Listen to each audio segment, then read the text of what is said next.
burn pattern that goes from underneath that child towards the door of the bedroom. That is caused by likely something. It's a significant burn pattern as he described it. It could have been alcohol, it could have been something else that gets consumed by the fire, but a significant burn pattern out of control. That's an extreme recklessness, and that's intent.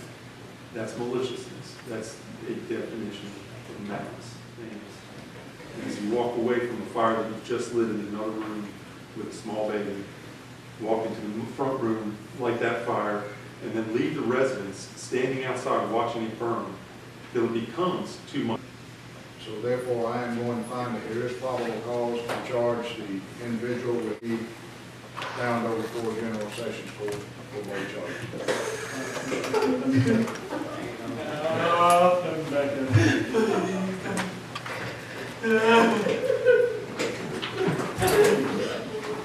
Ashley, I'm sorry. I didn't mean to hurt you, son. And you know I didn't mean to hurt you. You just can't accept that. Because you know me. You've known me for 5 years.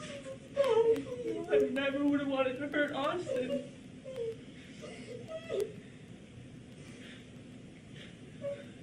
I never wanted Austin to die. I don't know what I was doing. I don't know why I didn't go for help. I wanted to be able to handle it. I wanted to be everything that my father wasn't to me, and everything my stepfather was to me. I don't have a good family life. I haven't my whole life. It's been really rough. Most of my family has abandoned me. I made a stupid choice a couple of years ago, and I ruined half of my family. And the other half haven't been supportive. But I do want to thank them for being here today. I know their family isn't here. Thank you guys for being here. The man sitting here today is not the one I once knew. He is not the one I fell in love with. He is a coward, and forgiveness is not an option for me. After everyone had their chance to speak in this Wapello County courtroom, it was Dustin Armstrong's chance to say something about what he'd done. Do you have anything you wish to say to me prior to my announcing what I'm going to do here today, sir? No, Your Honor. Last April, police found 2-year-old Braden Young unconscious in his Ottumwa home with a broken jaw and extensive brain damage. Armstrong admitted in Monday's hearing that he grabbed Braden's jaw and slammed his head against a wall. Being betrayed by the man I was with for nearly 3 years brought me into the deepest pain I've ever known. When Judge Joel Yates gave the guilty sentencing, Armstrong lost control of his emotions, dropped his head into his hands, and cried. And you'll have plenty of time in the Iowa penal system to think about what you've done to this defenseless child. Tears were shed throughout the courtroom, some of joy as justice was served, others of pain as Sue Adler watches her son leave for prison. Can't see Mr. Johnson. Ladies and gentlemen of the jury, this is going to complete your jury service. I'm going to meet you in the jury room. All rise.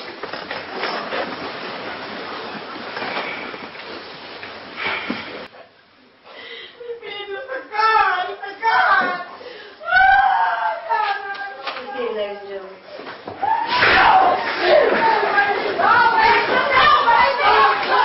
Keep it back! Keep it back! Everybody back!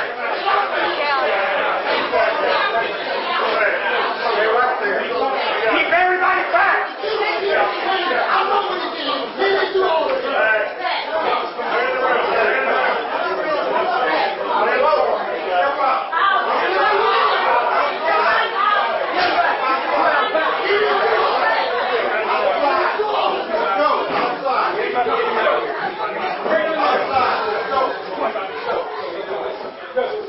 You have 42 days to appeal. You are remanded to the custody of the Department of Corrections for service of this sentence. Thank you. Thank you, Your Honor.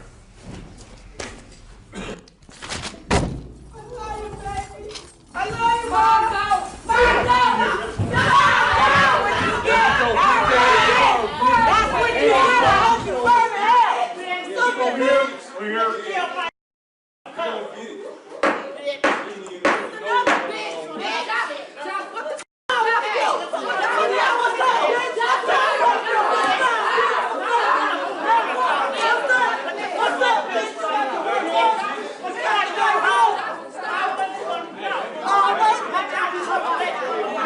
Court's in recess for 15 minutes.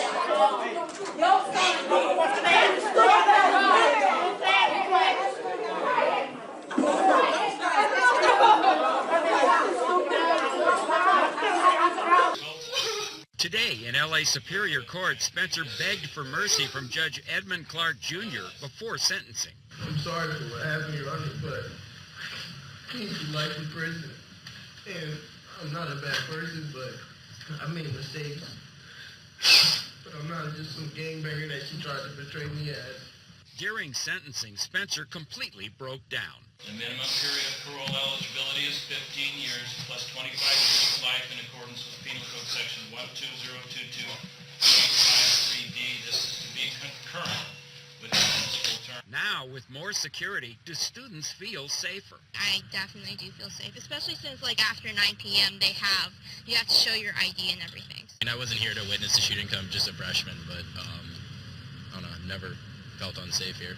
I feel very safe. I've actually been here on campus. This is my 34th year.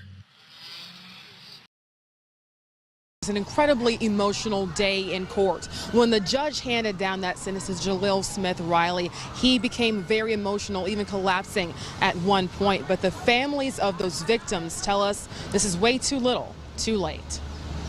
Four defendants serve a term of life without parole. As to count 4 for the offense of attempted murder. This reaction from a confessed killer was the last in a series of intense moments in this Hamilton County courtroom, and exactly what the victims' families asked for. I have to deal with life without Portia, so he should deal with life without parole.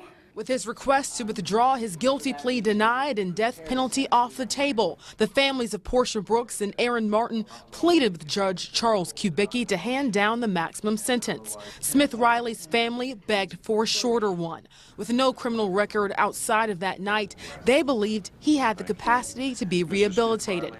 In case 562027, that the defendant shall serve a term of 3 years, which is the minimum on count 1 of that. As to count 2 in that case, felonious assault, a felony of the 2nd degree, it is ordered that the defendant shall serve a term of 2 years in prison on that count. As to count 3 of that case, the robbery, which is also a felony of the 2nd degree, the court orders that the defendant shall serve a term of 2 years on that count as well.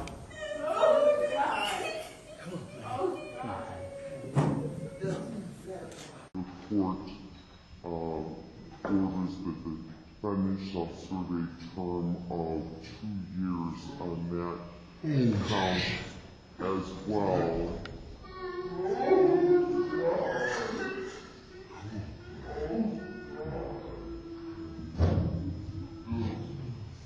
We think so. At his sentencing today, 19-year-old Shondell Jackson was facing a mandatory life term for pulling the trigger, but hoped for a chance at parole, a hope dashed by Judge Rebecca Dallett, who gave him life without parole, sparking the outburst.